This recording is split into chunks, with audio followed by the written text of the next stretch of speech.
Hamas और Israel में भीषण जंग जारी है।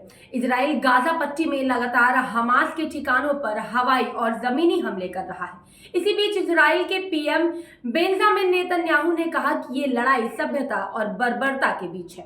उन्होंने कहा कि अगर मध्य पूर्व आतंक की धुरी पर गिर गया तो अगला नंबर यूरोप का होगा और कोई भी सुरक्षित नहीं रहेगा।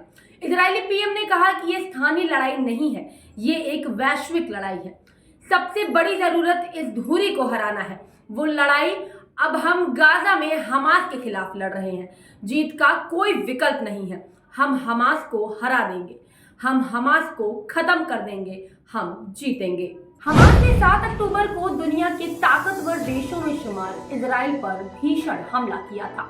इस हमले में 1400 लोगों की मौत हुई थी। इसके बाद से इजरायली पीएम नेतन्याहू हमास के खात्मे तक जंग न रोकने की बात कर रहे हैं। नेतन्याहू ने कहा कि आतंक की धुरी का नेतृत्व ईरान कर रहा है। इजरायली पीएम ने कहा ये स्थानीय लड़ाई नहीं है, ये एक वैश्विक लड़ाई है। सबसे जरूरी है इस धुरी को हराना। वो लड़ाई आज हम गाजा में हमास के खिलाफ लड़ रहे हैं। जीत का कोई विकल्प नहीं है।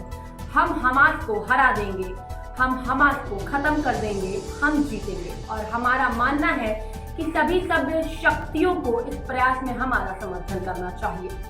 इजराइल ने हमास के ठिकानों पर हमला जारी रखा है। इजरायली सेना हमास के ठिकानों को एयर स्ट्राइक और ग्राउंड ऑपरेशन कर तबाह कर रही है।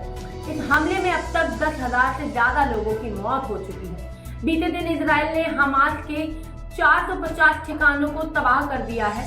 इतना ही नहीं, इजराइल ने गाजा शहर में हमास के सैन्य परिसर पर भी कब्जा कर लिया है। इजरायली सेना ने हमास की दीर अल बला बटालियन के कमांडर वायल असेफा को मार गिराया।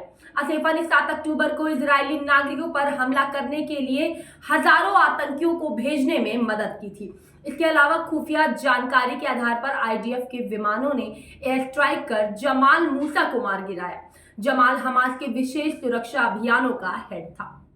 अभी के लिए बस इतना ही। ऐसी तमाम अपडेट्स के लिए आप जुड़े रहिए हमारे साथ और देखते रहिए GVN 24।